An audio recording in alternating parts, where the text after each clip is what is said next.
club was formed about 6 or 7 years ago, and basically we just came together as amputees to first of all give ourselves hope as amputees that, you know, as much as we are missing a limb or two, for the goalkeepers missing an arm and the players missing a leg, it's not the end of life. And so we decided to form an Amputee Football Club so that we can also participate in activities that will make us, you know, healthy, and also to be able to represent our country in international games or even our club in the international games. Yeah. So because we have leagues in Kenya that we are hoping to start next year.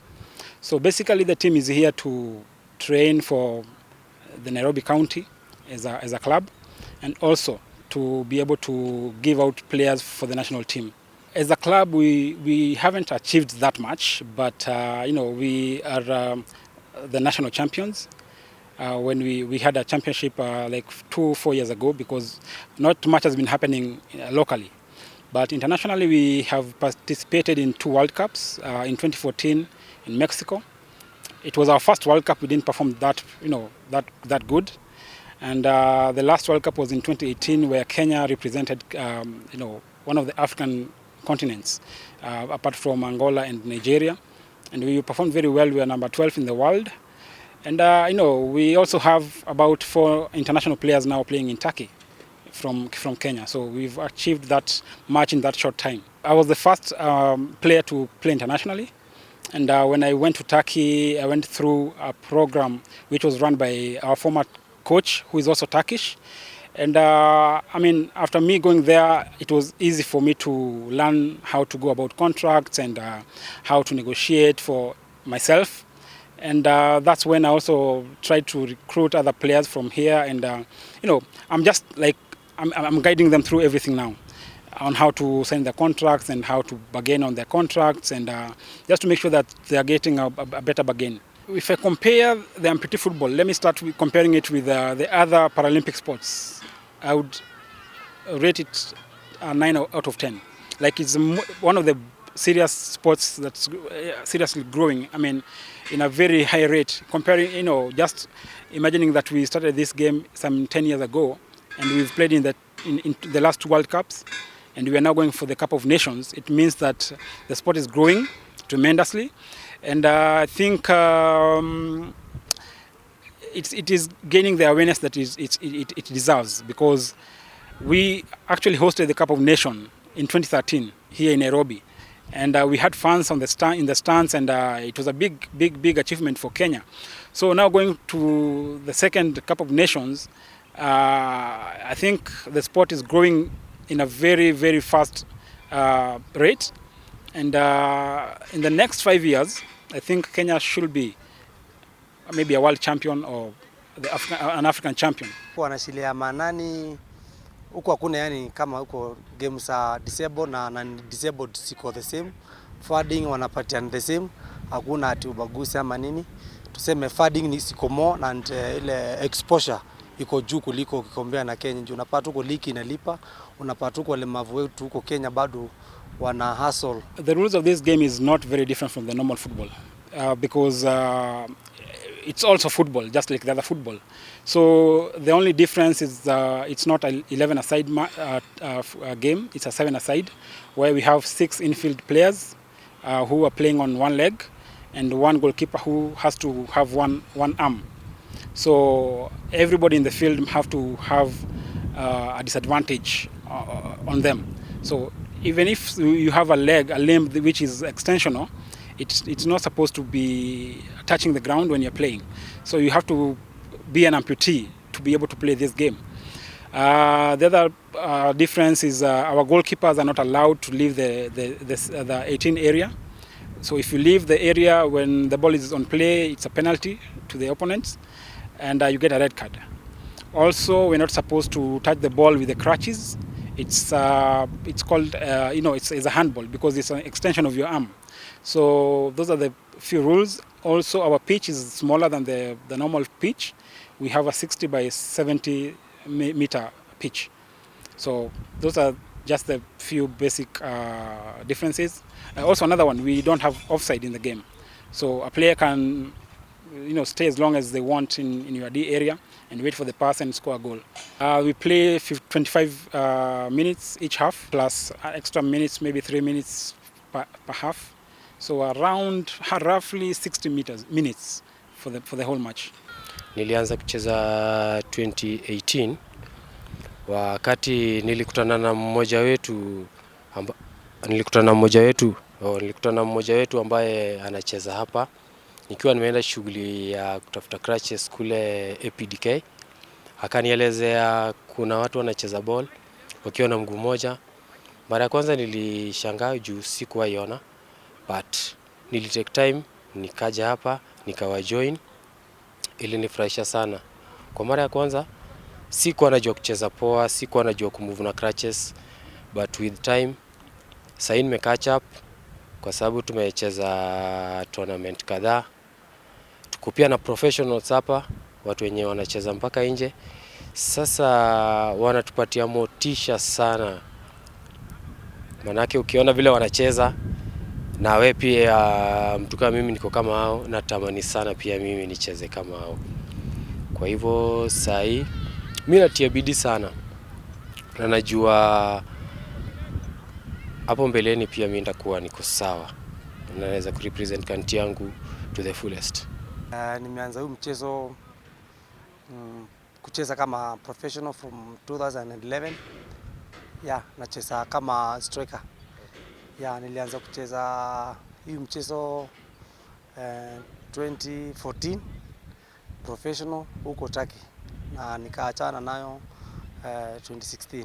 Nachezanga huko Club National Ability Center Utah, USA. Wakati COVID ilianza ndio niliweza kuja Kenya. COVID iliniaffectia kwamba tulikuwa tunaenda kucheza game huko Colorado whereby I did not participate, na ilikuwa points za qualifiers za Winter Olympics next year siko Beijing.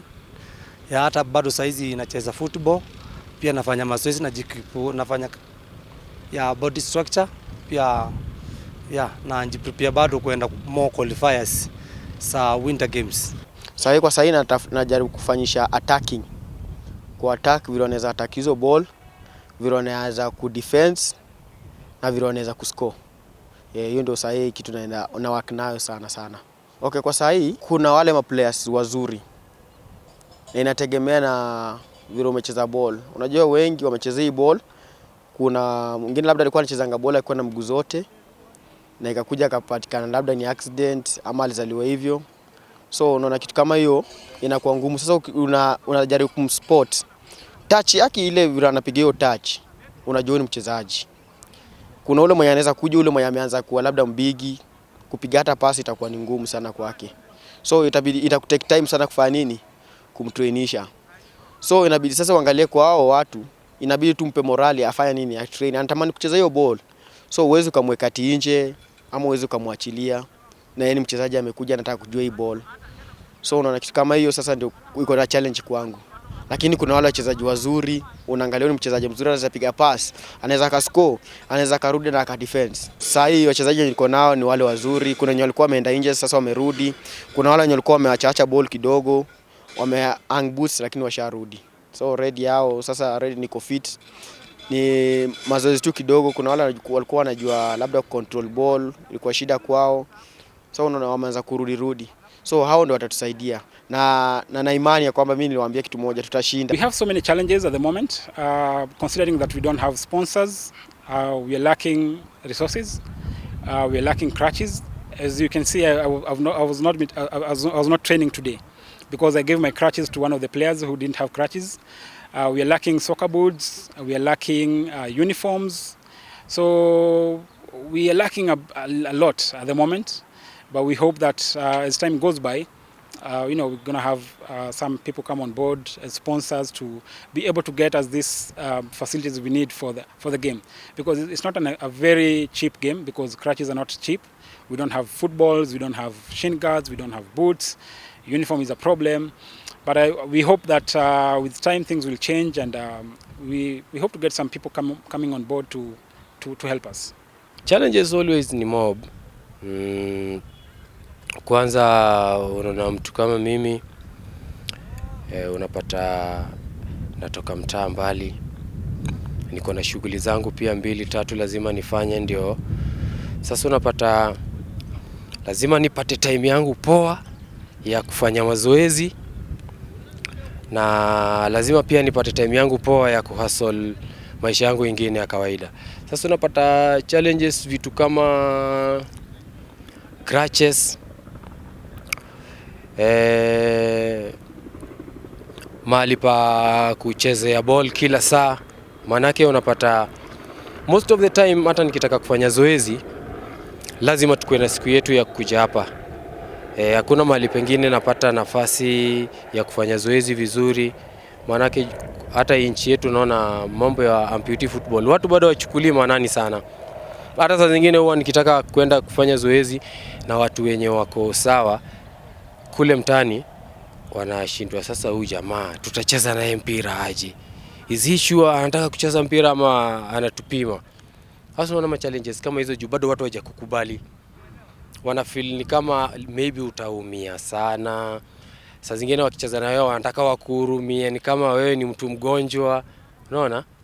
Sasa vitu kaa hizo tu, but tuna hope with time pia hata nchi yetu itakuja appreciate kuna watu pia disable na wanaweza fanya vitu tofauti.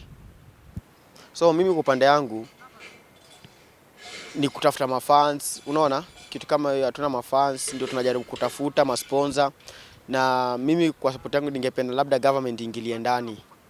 Kwa ajili hatuwezi kuwa tuna supporting hizi mpira labda KPL, labda Gor FC, na labda wajui watu kama wanaweza cheza.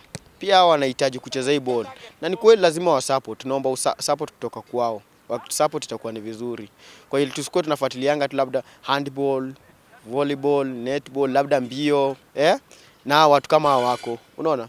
So government kama government sisi tungeomba sana waingie, wajaribu kuingia in hata kwa pia hawa ili wafanye nini, utusaidia pia, itakuwa ni vizuri pia wafanye nini, wana achieve, tukusaidia itakuwa ni vizuri. Wengi wana fair, wanatoka mbali, kuna mmoja ametoka mpaka huko kwa Masai, unaona? Kitu kama anaweza kuja train labda kwa wiki ni mara 3 kwa siku, kwa wiki mara 3, lakini hata kufanya nini kupata hiyo fair kuja daily. So kama government tunaomba vitu kama hiyo kuwa na support. Ball hatuna, ball inabidi tunatumia team, tunaomba hapa hivi street wanatusaidia hizo ball. Uniform pia hatuna, crutches ndio hiyo ni tabu. So unaona kama sasa mkiangalia labda kuna mchezaji wetu mmoja ana crutches na anataka kucheza hii mpira. So unaona kitu kama hiyo ndio tunajaribu kuomba. Na labda kwa wale wenye wako home pia wako na uwezo wanaweza cheza labda na mguu mmoja, tungependa sana wakakuja hata kufanya nini, kutrain na sisi. Labda wamekaa huko idolies, wana kitu ya kufanya. Hiyo sio mwisho wa maisha. Kuna maisha. Na tungependa sana wakuje. Wanaweza icheza, wana talent poa lakini wamekaa. So tunajaribu kuwaita kama wako home, wameshindwa mahali pa kuenda, tunawaita wakuja wakatusupport na wakanini, wakacheza. We are really in need of new players. If you are an amputee out there and you wish to play football, come to the city stadium. We train here every Monday, Wednesday and Fridays from 11 to 1 p.m. And we are welcoming everybody who wants to, even if you're not an amputee and you want to just come and cheer us while we are playing, or watch us playing. We need you guys because we want to create awareness for this sport, and we hope that when we're gonna be having the championship, we want to have this stadium filled up with fans who will come and enjoy the beautiful game of amputee football.